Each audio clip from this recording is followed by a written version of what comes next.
बिस्मिल्लाहिर्रहमानिर्रहीम। अस्सलाम वालेकुम स्टूडेंट्स। आज हम लोग एक्सरसाइज 3.2 का क्वेश्चन नंबर 5 सॉल्व करेंगे। क्वेश्चन नंबर 5 में उन्होंने हमें यूनिवर्सल सेट दिया हुआ है। यूनिवर्सल सेट क्या होता है हम लोग लास्ट लेक्चर में अच्छे से डिस्कस कर चुके हैं। और दो सेट्स दे दिए ए और बी, और उन्होंने बोला कि हमने वेरीफाई करना है डिमॉर्गन्स लॉ को और इन्हीं सेट्स को लेके, और उसके बाद उसकी वेन डायग्राम भी बनानी है। वेन डायग्राम क्या होती है ये भी आपको अच्छे से पता है। तो हम लोग सबसे पहले यहाँ पर डिमॉर्गन्स लॉ लिखते हैं। डिमॉर्गन्स लॉ होता है ए यूनियन बी, और उसके ऊपर ये एक इस तरह से आप इस तरह प्राइम लगा दें, या फिर आपके पास एक ये ऑप्शन भी होता है कि आप ए यूनियन बी लिख के इस तरह से छोटा सा सी लिख दें। इसका मतलब भी वही होता है जो प्राइम का मतलब होता है, दोनों का मतलब कॉम्प्लीमेंट होता है। ठीक है, तो ए यूनियन बी का whole complement equals to A complement intersection B complement. इसी तरह यहाँ पे अगर आप सी लगा कर करते हैं तो फिर A complement intersection B complement. तो आप इस तरह से लिखें या इस तरह से लिखें, ये एक ही बात होती है। ठीक है, तो ये आपके पास जो है एक पार्ट है। और इस तरह जो दूसरा हमारे पास लॉ होता है वो होता है इंटरसेक्शन वाला, ए इंटरसेक्शन बी। उसका आपने एक दफ़ा होल कॉम्प्लीमेंट लगाना होता है, और अगर यहाँ इंटरसेक्शन होगा तो दूसरी साइड पे यूनियन होगा, तो A complement union B complement, और ये इसका दूसरा लॉ है। तो ये जो दोनों लॉज हैं ये कंबाइंड, इनको हम कहते हैं कि ये डिमॉर्गन्स लॉ है। तो डिमॉर्गन्स लॉ प्रूव करने के लिए सबसे पहले हम लोग ये वाला लेंगे और इसको प्रूव करना स्टार्ट करेंगे, देन उसके बाद ये वाला लेके हम लोग इसको प्रूव करेंगे। आप लोगों को ये तो अच्छे से अब आइडिया है कि यूनियन और इंटरसेक्शन कैसे निकालते हैं। बस अब हमने ये चीज़ इसमें सीखनी है कि हमने कॉम्प्लीमेंट कैसे फाइंड करना है। ठीक है, तो सबसे पहले सोल्यूशन के लिए मैं यहाँ लिख लेती हूँ जो मैंने चीज़ सॉल्व करनी है। मैंने पहले पहला लॉ सॉल्व करना है, तो वो मैं यहाँ लिख लूँगी A union B whole complement is equals to A complement intersection B complement. उसके बाद मैं क्या करूँगी, मैं अपनी लेफ्ट हैंड साइड लिखूँगी, लेफ्ट हैंड साइड, और लेफ्ट हैंड साइड मेरे पास क्या है, A union B whole complement.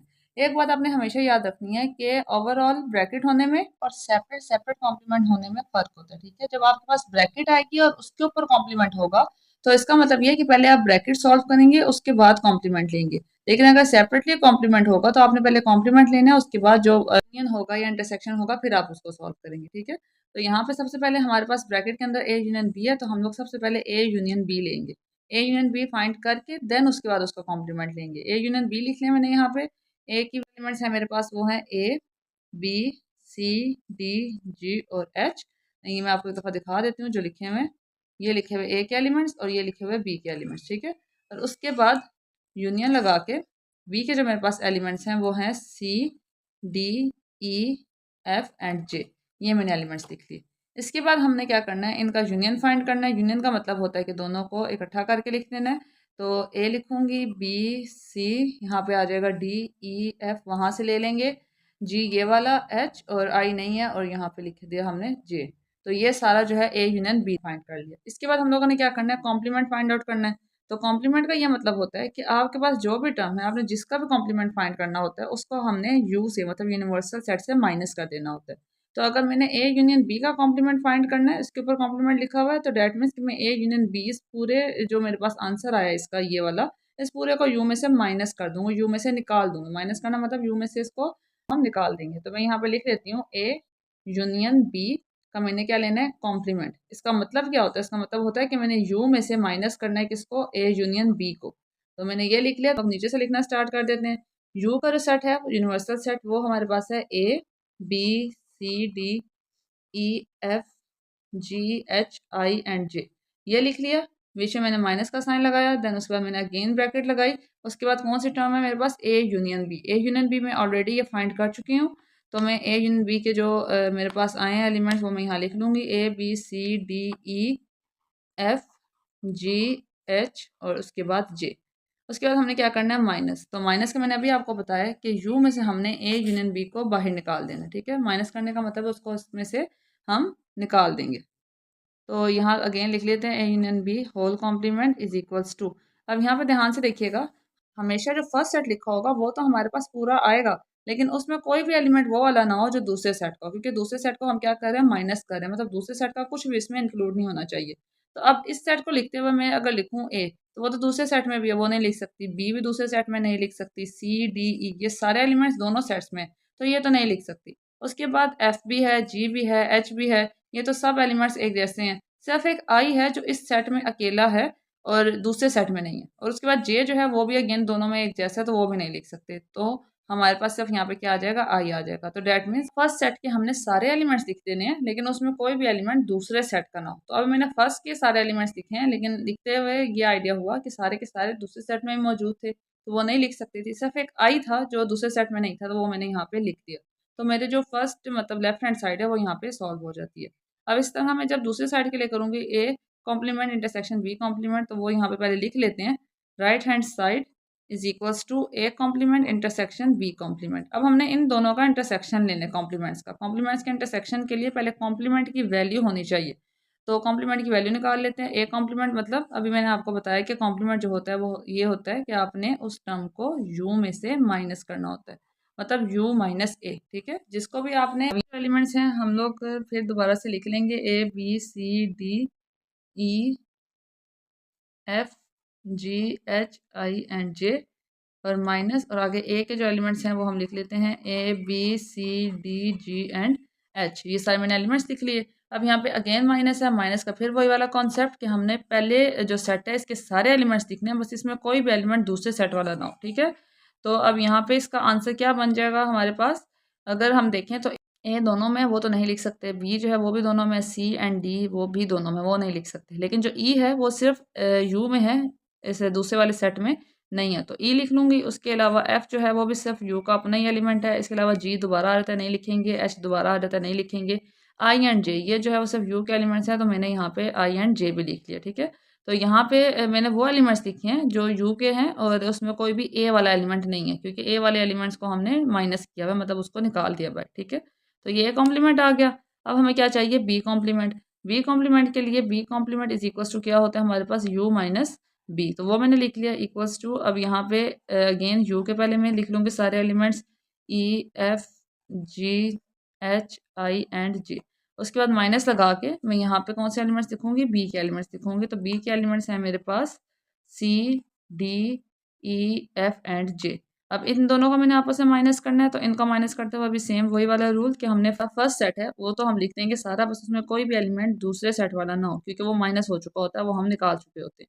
तो ए लिखेंगे, उसके अलावा बी लिखेंगे, then C D E F नहीं लिखेंगे, जी लिखेंगे, एच लिखेंगे, आई लिखेंगे, जे नहीं लिखेंगे, और ये ब्रैकेट यहाँ पे क्लोज हो जाती है। अब ए कॉम्प्लीमेंट भी आ गया, बी कॉम्प्लीमेंट भी आ गया, और हमने करना क्या, इन दोनों का इंटरसेक्शन फाइंड करना है। तो अब हम लोग पहले इनका इंटरसेक्शन फाइंड कर लेते हैं। तो मैं यहीं पर लिख लेती हूँ और उसके बाद नेक्स्ट पेज पे चलेंगे। A complement intersection B complement. अब यहाँ पे पहले मैं ए कॉम्प्लीमेंट की वैल्यू लिखती हूँ। ए कॉम्प्लीमेंट की वैल्यू क्या है, ई एफ आई जे। तो यहाँ पे लिख देते हैं E F I and J. उसके बाद इंटरसेक्शन का साइन लगाएंगे। देन बी कॉम्प्लीमेंट की वैल्यू क्या है हमारे पास, A B G H and I, तो इसकी वैल्यू लगाएंगे। ठीक है, तो ये मैंने दोनों के कॉम्प्लीमेंट्स लिख लिए और इनके दरमियान में इंटरसेक्शन लगा दिया। अब हम यहीं से देख लेते हैं इसका आंसर, हम नेक्स्ट पेज पे लिखेंगे कि इन दोनों में कौन सी चीज़ जो है वो कॉमन है। ठीक है, इंटरसेक्शन का क्या है, तो ई एफ आई जे में से यहाँ पे सिर्फ हमारे पास आई कॉमन है। यहाँ पे भी आई है और यहाँ पे भी आई है, तो इसका इंटरसेक्शन क्या बन जाएगा हमारे पास, आई आ जाएगा। अगर हम देखें तो जो हमने लास्ट पार्ट किया था, जो उसके लेफ्ट हैंड साइड थी, तो उसका आंसर भी हमारे पास आई बना था। तो इसका मतलब है कि दोनों साइड्स के आंसर जो हैं वो इक्वल हो गए हैं। तो यहाँ पे मैंने लिख लिया इसका जो हमारे पास आंसर आया था, लेकिन हमें उन्होंने क्वेश्चन में इसकी वेन डायग्राम भी बनाने को कहा हुआ है। ठीक है, तो वेन डायग्राम एक हम ऑलरेडी बना चुके हैं, आपको थोड़ा-सा आइडिया उसका होगा, लेकिन फिर भी एक दफ़ा मैं आपको याद करवा दूँ कि वेन डायग्राम के लिए हमने एक ट्रायंगुलर शेप बनानी होती है, जो कि हमारे पास होता है यूनिवर्सल सेट, और उसके अंदर जो बाकी सेट्स होते हैं वो हम लोग सर्कुलर शेप में जो है वो राउंड शेप में जो है वो शो करते हैं। ठीक है, तो मैं यहाँ पे एक डायग्राम बनाती हूँ फिर आपको बताती हूँ। जी, मैंने यहाँ पर डायग्राम जो है उसका बेसिक ये बना लिया कि रेक्टेंगल बना लिया है मैंने यूनिवर्सल सेट के लिए, और उसके बाद जो हमारे पास जो दो मैंने सर्कल्स बनाए हैं, ये आप कंपास से बनाएं तो ज़्यादा बेहतर है। मैंने वैसे ही अभी फ़िलहाल हाथ से बना लिए थे। ये आपका ए सेट है और ये आपका बी सेट है। ठीक है, तो सबसे पहले यहाँ पे हमने दोनों क्योंकि दो साइड हमने प्रूव किए हैं, एक A union B whole complement की और एक A complement intersection B complement की। तो दोनों की हमने वेन डायग्राम बनानी है और दोनों की वेन डायग्राम जिस तरह दोनों के आंसर्स इक्वल आए हैं सेम आनी चाहिए। ठीक है, तो चलिए पहले हम देखते हैं कि हमारे पास सेट्स किधर हैं। तो यहाँ पे देखें हमारे पास यू ए और बी के सेट्स लिखे हुए हैं। तो ए और बी के कॉमन एलिमेंट्स है, यानी कि यहाँ पे सी और डी कॉमन है और यहाँ पे बी। पहले जो ए और बी के कॉमन एलिमेंट्स है वो लिख लेते हैं। जैसे यहाँ पे सी और डी है ए में भी और बी में भी सी एंड डी है, तो ये हम लोग लिख लेंगे कहाँ पे, जहाँ पे हमारा इंटरसेक्टिंग पॉइंट है। ये जो होता है, जो हम ओवरलैप करके बनाते हैं, वो ए में भी आ रहा होता है पार्ट और बी में भी आ रहा होता है। और ये बनाते इसीलिए हैं कि अगर दोनों सेट्स में कोई चीज़ कॉमन हो तो वो हम मिड में लिख सकें। तो मैंने यहाँ पे सी एंड डी लिख लिया, ठीक है। इसके अलावा फिर जो बाकी एलिमेंट्स रह गए इन सेट्स के, वो इनके अंदर अपने लिखेंगे। तो ए सेट के बाकी कौन कौन से एलिमेंट्स रह गए हैं वो देख लेते हैं। ए, बी, जी और एच, तो वो मैं यहाँ पे लिख दूँगी ए, बी, जी एंड एच, ठीक है। और उसके बाद बी के एलिमेंट्स कौन कौन से रह गए हैं, सी और डी तो हम ऑलरेडी लिख चुके हैं। ई, एफ, जे, तो यहाँ पे मैं लिख दूंगी ई, एफ एंड जे, ठीक है। तो ए के सारे एलिमेंट्स भी लिख दिए और बी के सारे एलिमेंट्स भी लिख दिए, और जो इनके कॉमन थे वो हमने इधर मिड में लिख दिए। अब हमने जो है लिखना है यूनिवर्सल सेट। तो यूनिवर्सल सेट की भी कंडीशन तो फिर वही है कि कोई भी जो एलिमेंट है वो रिपीट नहीं होना चाहिए। तो कोई भी वो एलिमेंट नहीं लिखेंगे जो ऑलरेडी हम लोग यहाँ पे लिख चुके हैं। तो यूनिवर्सल सेट है हमारे पास ए, बी, सी, डी, तो वो ऑलरेडी हम ए में लिख चुके हैं, ए, बी, सी, डी। उसके बाद है ई, एफ, जी, एच, तो वो भी हमारे पास है ई, एफ, जी, एच, वो ये लिखा हुआ। देन आई और जे, तो जे हमने लिखा हुआ, आई नहीं लिखा हुआ, बस एक आई है जो अकेला रह गया यूनिवर्सल सेट का लिखने वाला, तो वो हमने यहाँ पे लिख लिया। ए की जगह ए के एलिमेंट्स, बी की जगह बी के एलिमेंट्स, मिड में इन दोनों के कॉमन एलिमेंट्स, और फिर जो बच जाते हैं यूनिवर्सल सेट के वो यूनिवर्सल सेट में, ठीक है। उसके बाद हमारा क्या था कि A union B whole complement. तो हम लोग अलग अलग भी अगर देखें तो ए यूनियन बी की अगर हमने वेन डायग्राम बनानी हो तो उसमें हमने शेडिंग कौन सी ए देके करनी है। तो ए यूनियन बी से मुराद ये कि सारे ए के एलिमेंट्स और सारे बी के एलिमेंट्स। तो मैं कौन सा शेड करूँगी, जो दोनों सर्कल्स हैं मैं ये पूरे पूरे शेड कर दूंगी ताकि मुझे पता चल जाए कि ए यूनियन बी मेरे पास ऐसे है। लेकिन अगर मैं इसको ओवरऑल देखूँ तो लिखा हुआ है A union B whole complement. तो होल कॉम्प्लीमेंट से मुराद क्या होती है वो आप लोग अगर यहाँ पे भी देखें कि u minus A union B, कि हमने u में से इस पूरे यूनियन बी को फिर क्या किया था, बाहर निकाल दिया था। पहले बेशक ए यूनियन बी दिया, लेकिन बाद में जब हम लोगों ने कॉम्प्लीमेंट लिए तो कॉम्प्लीमेंट में हमने क्या किया, u में से ए यूनियन बी को, क्योंकि इसका मतलब यही होता है u minus A union B, तो हमने u में से ए यूनियन बी को माइनस कर दिया। तो अब ये वाले जो हमने पहले शेड किए थे ये तो शेड नहीं होंगे, हमारे पास शेड होगा u इसलिए शेड होगा क्योंकि उन्होंने बोला है कि आपने u जो हमारे पास आंसर है ना A union B whole complement का, उसका मतलब यही होता है कि u में से आप ए यूनियन बी को बाहर निकाल दें। तो अगर u में से ए यूनियन बी को बाहर निकालेंगे तो डेट मीन्स कि ये जो हमने पहले शेड किया था ये हमारे पास शेड नहीं होगा, तो हम इसको रेज कर देते हैं। हमारे पास शेड कौन सा होगा, ये सिर्फ ये जो u वाला है ये शेड होगा। आप चाहें तो इसको हल्का हल्का मतलब इस तरह से पेंसिल से भी कर सकते हैं, नहीं तो आप इसको यहाँ पे लाइंस भी लगा के ऐसे स्केल की मदद से, तो इसको तब भी आप इस तरह से शेड कर सकते हैं। ये शेड क्यों हुआ मैं अगेन एक दफ़ा आपको बता देती हूँ, क्योंकि उन्होंने बोला हुआ था कि u minus A union B, कि u में से सारे ए यूनियन बी को बाहर निकाल दें। मतलब u ए एलिमेंट शेड होने चाहिए लेकिन उसमें कोई भी एलिमेंट ए और बी का नहीं होना चाहिए। तो ए बी को हमने इंक्लूड नहीं किया और बाकी सारे u को हमने शेड कर लिया, ठीक है। तो अब इसी तरह दूसरे की डायग्राम देखते हैं। Complement intersection B complement, elements लिखने के वही तरीका हमारे पास जो प्रीवियस था वो वैसे ही लिख लेते हैं। यू में हमारे पास सिर्फ आई आएगा, ए में हमारे पास ए, बी, जी और एच आ जाएंगे। इस तरह बी में हमारे पास जो है ई, एफ और जे आ जाएंगे, और बीच में यहाँ पे जहाँ पे उनके कॉमन एलिमेंट्स होते हैं वहाँ पे सी और डी आ जाएगा, ठीक है। तो यहाँ पे अगर हम सेपरेट सेपरेट देखें तो पहले हमने फाइंड किया था ए कॉम्प्लीमेंट। ए कॉम्प्लीमेंट से मतलब ये था कि यू माइनस ए, मतलब इस पूरे यू में से ए को बाहर निकाल दें। मतलब पूरा यू जो है वो होना चाहिए, शेड होना चाहिए, लेकिन उसमें ए का कोई एलिमेंट ना हो। इसी तरह अगला जो हमने फाइंड किया था इस पार्ट के लिए वो हमने किया था बी कॉम्प्लीमेंट। बी कॉम्प्लीमेंट का मतलब भी होता है यू माइनस बी, मतलब यू में से बी को बाहर निकाल दें। मतलब पूरा यू आप शेड कर दें लेकिन बी को बाहर निकाल दें, तो वो भी सेम यही वाली शेडिंग आएगी, ठीक है। तो अब इन्होंने बोला है कि ए कॉम्प्लीमेंट मतलब ए को भी बाहर निकालें, बी कॉम्प्लीमेंट मतलब बी को भी जो है आप माइनस करें यू में से। तो हमने ए और बी दोनों को शेड नहीं किया, सिर्फ किसको शेड किया, यू को शेड किया। और आगे अगर हम देखें and complement intersection B complement, तो उसका आंसर हमारे पास आई आया था, तो वो भी जो है सिर्फ यू में ही है। तो इसलिए हम यहाँ पे भी सिर्फ यू वाला एरिया ही जो है इसको शेड करेंगे, क्योंकि हमने ए का भी कॉम्प्लीमेंट ले लिया और बी का भी, मतलब ये दोनों हमने इसमें नहीं लगाने, सिर्फ यू वाले एलिमेंट्स आएंगे इसमें। तो अब ये अगर आप देखें तो दोनों की वेन डायग्राम सेम है और उनके आंसर्स भी सेम है, तो डैट मीन्स के हमारे पास ये जो डिमॉर्गन्स लॉ है उसकी एक साइड प्रूव हो जाती है, और इसको यहाँ पे आप लिख भी सकते हैं। A union B whole complement is equals to A complement intersection B complement, और नीचे लिखने के वेरीफाइड, ये आपका वेरीफाई हो गया। और ये जो वेन डायग्राम है ये लाजमी नहीं कि आप दोनों के एंड पे बनाएं, आप पहला पार्ट सॉल्व करें और लेफ्ट हैंड साइड उसकी, और उसके साथ आप ये बना दें। फिर आप राइट हैंड साइड सॉल्व करें और उसके साथ आप ये बना दें। आप ऐसे भी बना सकते हैं, एंड पे फिर दोनों का मेंशन करके भी बना सकते हैं, इसमें कोई खास इशू नहीं है। हम लोग इसका इंटरसेक्शन वाला डिमॉर्गन्स का लॉ प्रूव करेंगे, तो वो लॉ हमारे पास होता है A intersection B whole complement is equals to A complement union B complement, ठीक है। तो इसको अभी सोल्यूशन स्टार्ट करते हैं। सबसे पहले मैं यहाँ लिख लेती हूँ left hand side is equals to A intersection B whole complement. ये मैं आपको ऑलरेडी बता चुकी हूँ कि अगर ब्रैकेट हो तो पहले ब्रैकेट को सॉल्व करते हैं। तो पहले मैं ए इंटरसेक्शन बी फाइंड कर लूँगी। तो सबसे पहले मैं यहाँ पे एलिमेंट्स लिख लेते हैं। ए के एलिमेंट्स हैं हमारे पास A B C D G and H, और इंटरसेक्शन हमारे पास आगे जो एलिमेंट्स हैं बी के वो लिख लेते हैं C D E F and J. तो ये हमने दोनों के एलिमेंट्स लिख लिए। इसके बाद अगर हम अब इसका इंटरसेक्शन फाइंड करें तो दोनों में कॉमन बनता है हमारे पास सी एंड डी, तो सी और डी लिख लेंगे। इसके अलावा ई एफ जे कोई भी कॉमन नहीं है, तो ये इसका इंटरसेक्शन आ जाएगा। अब हमने इसका कॉम्प्लीमेंट फाइंड आउट करना है। तो A intersection B whole complement का मतलब ये होता है कि यू में से ए इंटरसेक्शन बी को आपने माइनस करना है। तो अब इसके जो हैं हमारे पास एलिमेंट्स वो हम नीचे लिखते हैं। पहले यू के एलिमेंट्स लिख लेते हैं। यू के एलिमेंट्स हैं A B C D E F G H I जे।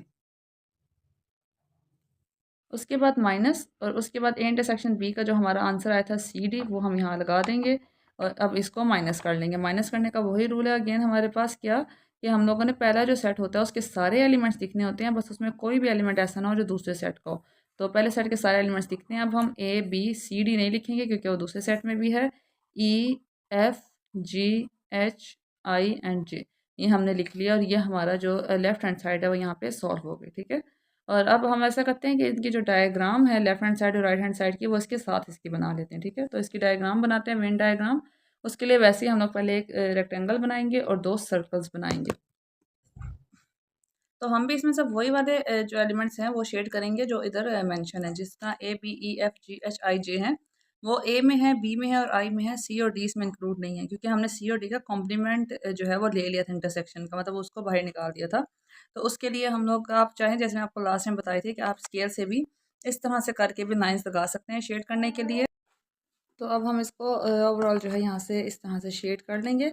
बस आपने ये ध्यान रखना है कि आपका जो सी और डी है वो बीच में इंक्लूड ना हो, उसको छोड़ के तो आपने बाकी शेड करना है। स्केल को ऊपर लेके जाते हैं, ऊपर से स्टार्ट करने, और इसको इस तरह से लाइंस लगा के शेड किया जा सकता है। ठीक है, तो अब मैं आप देखें कि यहाँ पे मैं सिर्फ बाकी वाले मैं शेड कर रही हूँ, सी और डी को मैं बीच में इंक्लूड नहीं कर रही। अब यहाँ से एक हाथ से ये इस तरह से लाइंस लगाना थोड़ा सा मुश्किल हो जाता है, लेकिन जब आप लगाएंगे स्केल पे प्रॉपर्ली इस तरह से ग्रिप रखेंगे तो वो इजीली आपकी जो है वो लग जाएंगे। तो मैं आपको एक दफ़ा, ये तो मैंने आपको तरीका बताया, लेकिन मैं आपको एक दफ़ा जो है थोड़ा सा ऐसे करके दिखा देती हूँ ताकि आपको आइडिया हो जाए कि कौन सा एरिया शेड है और कौन सा शेडेड नहीं है।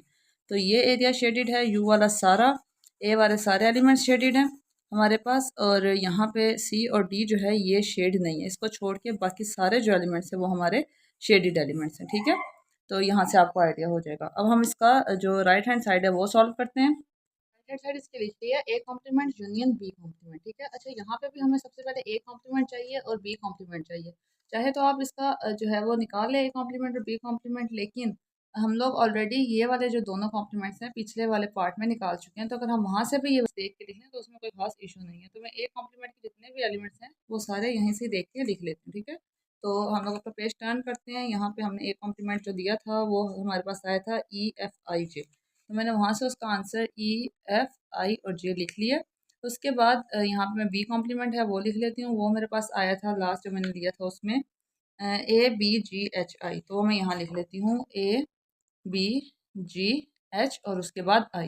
और उसके बाद उन्होंने बोला कि हमने इन दोनों का लेना है यूनियन, तो मैं A complement union B complement यहाँ लिखती हूँ इक्वल्स टू, दोनों सेट्स लिख लेंगे अब यहाँ पे हम लोग, और यूनियन, और उसके बाद जो दूसरा है हमारे पास ए बी जी एच और आई वो लिख लिया। देन इसके बाद जब हम लोग यूनियन फाइंड करेंगे इसका, तो वो यूनियन का मतलब होता है सारे एलिमेंट्स। तो यहाँ से स्टार्ट करते हैं, ए बी सी डी नहीं है, ई एफ जी एच आई और जे, ये हमारे पास सारे एलिमेंट्स आगे हमने यूनियन के लिख लिए। अब अगर आपको पिछला आंसर याद हो और ये वाला आंसर हम दोनों देखें तो दोनों आंसर्स हमारे आपस में इक्वल हैं। तो इसका ये मतलब हुआ कि A intersection B whole complement is equals to A complement union B complement, और ये वेरीफाइड, मतलब ये जो दोनों हैं आपस में इक्वल हैं और ये चीज़ हमने प्रूव कर ली है। अब हम इसकी भी बनाते हैं वेन डायग्राम। इसकी भी बहुत सिंपल सी वेन डायग्राम है। अगर आपको सिंपल वर्डिंग में बताऊँ तो जो इसका एंड रिजल्ट हमारे पास आया है उसमें हमारे पास सारे एलिमेंट्स हैं सिवाय सी डी के। तो यहाँ पे भी सेम टू सेम वैसी डायग्राम बनेगी कि आपने बनानी है डायग्राम, CD को छोड़ के बाकी सारे आपने शेड कर देने हैं। तो मैं आपको ये बना के भी दिखाती हूँ। डायग्राम बना दिया। डायग्राम बनाने का तरीका भी सेम था, इसमें एलिमेंट्स की सेटिंग भी सेम थी, बस यहाँ पे अब हम लोग जो शेडिंग है वो देख लेंगे। शेडिंग के लिए हमारे पास जो एंड रिजल्ट है उसमें ABEF, मतलब AB ये वाला, EF ये वाला, GH यहाँ से, मतलब A सेट पूरे का पूरा यहाँ पे CD को छोड़ के हमारे पास शेडिड है। उसके बाद IJ जो है वो भी शेडिड है, J ये है, EF ऑलरेडी हम लोग देख चुके हैं था, तो हम लोगों ने ये वाला सारा भी शेडिड कर दिया। देन आई जो था वो भी शेडिड है, तो हम इसको यूनिवर्सल सेट को भी सारे को यहाँ पे शेड कर लेंगे।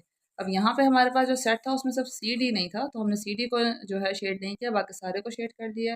इसी तरह यहाँ ये जो हमारी वेन डायग्राम है ये बिल्कुल वैसी ही है जिस तरह हमारे पिछले जो इसकी लेफ्ट हैंड साइड थी उसकी वेन डायग्राम थी। तो वेन डायग्राम भी दोनों की एक जैसी आ गई, आंसर्स भी एक जैसे आ गए, ये वेरीफाइड हो गया। तो ये जो आपका क्वेश्चन नंबर 5 है यहाँ पे कंप्लीट हो जाता है। अब हम लोग अपना क्वेश्चन नंबर 6 स्टार्ट करते हैं। क्वेश्चन नंबर 6 जो है वो बहुत सिंपल सा और छोटा सा क्वेश्चन है। इसके 3 पार्ट्स हैं, इसमें सिर्फ हमें उन्होंने यू की और ए की वैल्यू दी हुई है। पहला पार्ट है A union A complement is equals to U, मतलब हमने ये वाली चीज़ जो है सॉल्व करनी है और उसका आंसर जो है वो यूनिवर्सल सेट जो ऊपर गिवन है इसके इक्वल आना चाहिए। तो ए यूनियन ए कॉम्प्लीमेंट के लिए हमारे पास ए कॉम्प्लीमेंट होना चाहिए, तो सबसे पहले हम लोग ए कॉम्प्लीमेंट ही फाइंड कर लेते हैं। A complement is equals to, अब आपको ये बात अच्छे से पता होगी कि उसका मतलब होता है यू माइनस ए। तो u माइनस ए, अब u के लिए हम लोग 1 2 3 इसके एलिमेंट्स लिख लेंगे अप टू सो ऑन, कहाँ तक जा रहे हैं 20 तक, और यहाँ पे माइनस करेंगे इसको a के एलिमेंट से जो कि हैं 1 3 5, और अप टू सो ऑन ये जा रहे हैं 19 तक, और ये हमारे पास ऑड नंबर्स का सेट है। ठीक है, तो ये दोनों हमने लिख लिए। अब कॉम्प्लीमेंट फाइंड करने का वही तरीका है कि आपने फर्स्ट सेट के सारे एलिमेंट्स लिखने हैं, बस उसमें कोई भी एलिमेंट सेकंड सेट वाला ना हो। तो 1 तो उधर भी है, 2 नहीं है, 2 लिख लेंगे। इस तरह 3 है वहाँ पे, 4 नहीं होगा, 4 लिख लेंगे। 5 है वहाँ पे, 6 नहीं है, 7 है वहाँ पे क्योंकि वो सारे जो है वो ऑड नंबर्स हैं। 8 नहीं होगा, 9 होगा वहाँ पे क्योंकि वो ऑड नंबर है। 10 नहीं होगा, 11 12 होगा, 11 होगा, 12 नहीं होगा। इसके अलावा 13 वहाँ पे होगा, 14 15 16 18 एंड 20। हमने क्या किया, हमने सारे इसके एलिमेंट्स लिखे हैं क्योंकि ये 1 से लेकर 20 तक सारे एलिमेंट्स थे। लेकिन इसमें कौन से एलिमेंट्स थे, इसमें था 1 3 5 7 9 11 13 15 17 19 सारे एलिमेंट्स थे, ऑड नंबर्स थे। तो हमने ऑड नंबर्स निकाल के 1 से लेकर 20 तक सारे एलिमेंट्स यहाँ पे लिख लिए, तो ये ए कॉम्प्लीमेंट आ गया। अब एक्चुअल हमने फाइंड करना था ए यूनियन ए कॉम्प्लीमेंट, तो अब अपने से उसकी तरफ आ जाते हैं, ए यूनियन ए कॉम्प्लीमेंट। ठीक है, तो इक्वल्स टू, सबसे पहले हम ए क्या लिख लेंगे, हमारे पास क्या है 1 3 5 और अप टू सो ऑन 19 तक, और यूनियन और ए कॉम्प्लीमेंट की हमारे पास क्या वैल्यूज़ आई हैं 2 4 6 8 10 12। अगर आप ये देखें तो ये हमारे पास इवन नंबर्स हैं। आप चाहे तो इस सेट को पूरा लिख लें क्योंकि जनरल सेट बन रहा है, तो या चाहें तो आप इसको 2 4 6 और इस तरह से अप टू सो ऑन करके 20 तक लिख लें क्योंकि इसमें सेम ही पैटर्न चल रहा है। तो जब हम इसका यूनियन लेंगे तो यूनियन में तो हर तरह के एलिमेंट्स लिखने होते हैं। सारे ऑड नंबर्स को मिला लो और सारे इवन नंबर्स को मिला रहे हैं, मतलब 1 यहाँ है तो 2 यहाँ पे, 3 यहाँ है तो 4 वहाँ है, 5 यहाँ है, 6 वहाँ पे है, 7 8 9 10 11 12, मतलब एक एक एलिमेंट के गैप से दोनों तरफ से अगर हम देखें तो 1 से लेके 20 तक यहाँ पे हमारे पास पूरा हो जाता है। तो इसका जो हमारे पास यूनियन आएगा, दोनों को जब मिला के लिखेंगे तो 1 2 3 4 अप टू सो ऑन कहाँ तक जाएगा, ये 20 तक जाएगा। तो अगर हम ये देखें तो ये किसके इक्वल है, ये हमारे पास यूनिवर्सल सेट के इक्वल है। तो हम ये लिख सकते हैं कि ए यूनियन ए कॉम्प्लीमेंट जब हम निकालेंगे तो वो हमारे पास किसके इक्वल आ जाएगा, यूनिवर्सल सेट के इक्वल आ जाएगा, और ये हमारा आंसर है। ठीक है, यही हमने प्रूव करना था। तो उसके बाद इसका सेकंड पार्ट है कि अगर आप ए का इंटरसेक्शन निकालेंगे यू के साथ तो आंसर आपका ए आएगा। ठीक है, तो हम इंटरसेक्शन लेके अब इसका देख लेते हैं, ए इंटरसेक्शन यू। तो ए के हमारे पास जो है elements 1 3 5 up to so on ये जा रहा है 19 तक इंटरसेक्शन, और उसके बाद जो यू के एलिमेंट्स हैं वो हैं 1 2 3 अप टू सो ऑन ये जा रहा है 20 तक, और यहाँ पे हमने ब्रैकेट लगा दी। अब इंटरसेक्शन मतलब कॉमन, अब इसमें देखेंगे क्या कॉमन है, तो हमारे पास जो कॉमन बन रहे हैं एलिमेंट्स, यहाँ पे 1 दोनों में कॉमन आ रहा है, उसके अलावा 3 दोनों में कॉमन आ रहा है क्योंकि ये तो 1 से लेकर 20 तक सारे ही एलिमेंट्स है। 5 यहाँ पे ऑफ कोर्स होगा, उसके अलावा यहाँ पे हमारे पास अगला एलिमेंट बनेगा 7 क्योंकि ये ऑड नंबर है। इसके अलावा यहाँ का अगला एलिमेंट है 9, तो 9 भी यहाँ पे है। इसके अलावा यहाँ का अगला एलिमेंट है 11, 11 यहाँ भी है और यहाँ भी है। फिर यहाँ पे 13 है, 15 है, और 17 है, 19 है, क्योंकि 19 यहाँ पे भी है और यहाँ पे भी है, लेकिन 20 सिर्फ यहाँ है, यहाँ नहीं है। तो इंटरसेक्शन के लिए ये वाले सारे एलिमेंट्स लिख लिए। अब अगर आप ये सेट देखें तो ये हमारे पास ए वाली सेट है, ऑड नंबर्स की सेट है। तो हम लोग यहाँ पे अब लिख सकते हैं कि अगर हम ए का इंटरसेक्शन निकालेंगे यूनिवर्सल सेट के साथ तो आंसर हमारा ए ही आएगा। ठीक है, तो यही हमने बताना था, प्रूव करना था, ये हमने कर लिया। अब इसका अगर थर्ड पार्ट देखें तो थर्ड पार्ट में भी वो कह रहे हैं कि अगर आप ए का इंटरसेक्शन लें ए कॉम्प्लीमेंट के साथ तो आपके पास ये एम्प्टी सेट आ जाता है। ठीक है, तो ए का कॉम्प्लीमेंट हम ऑलरेडी ऊपर वाले पार्ट में ले चुके हैं, दोबारा लेने की ज़रूरत नहीं है। तो यहाँ पे हम वहीं सी वैल्यू लिख लेंगे। सबसे पहले हम यहाँ पे लिख लेते हैं कि ए इंटरसेक्शन ए कॉम्प्लीमेंट, बल्कि आप यहाँ पे पहले ए कॉम्प्लीमेंट का सेट लिख लें जो आपने ऊपर फाइंड आउट किया। तो वो हमारे पास से आया था 2 4 6 8 अप टू सो ऑन, ये 20 तक जा रहा था इसी तरह। ठीक है, तो वो हमने लिख लिया। अब ए का लिखेंगे यहाँ पे एक एलिमेंट से हमारे पास 1 3 5 7 अप टू सो ऑन 19 तक, मतलब सारे ऑड नंबर्स इंटरसेक्शन। और एक कॉम्प्लीमेंट के हमारे पास जो एलिमेंट्स हैं वो हैं 2 4 6 अप टू सो ऑन 20 तक, मतलब सारे इवन नंबर्स। अब वैसे भी अगर जनरली भी देखा जाए तो इवन नंबर्स और ऑड नंबर्स में कुछ भी हमारे पास कॉमन होता है इंटरसेक्शन अगर हम लें तो इवन और ऑड में कोई भी नंबर कॉमन नहीं होता। यहाँ 1 होता है तो वहाँ 2 होता है, यहाँ 3 होता है तो वहाँ 4 होता है। मतलब यहाँ पे ऑड में सारे वो एलिमेंट्स होते हैं जो 2 पे डिवाइड नहीं होते, और इवन में सारे वो एलिमेंट्स होते हैं जो 2 पे डिवाइड होते हैं। तो इन दोनों में कुछ भी सिमिलरिटी नहीं है, तो इसका जो आंसर है वो एम्प्टी सेट ही है। ठीक है, तो यही हमने प्रूव करना था कि अगर हम इन दोनों का इंटरसेक्शन लें तो हमारे पास जो है वो एम्प्टी सेट आ जाएगा। तो ये हमने यहाँ पे प्रूव कर दिया। ठीक है, तो क्वेश्चन नंबर जो 6 था वो इतना सही था, सॉल्व हो गया आपका। नेक्स्ट जो क्वेश्चन हैं वो हम लोग नेक्स्ट अपनी वीडियो में करेंगे। अगर इन क्वेश्चन में क्वेश्चन नंबर 5 में और 6 में आपको कुछ भी समझ ना आए तो आप कमेंट्स में पूछ सकते हैं। आज के लिए इतना ही, अल्लाह हाफ़िज़।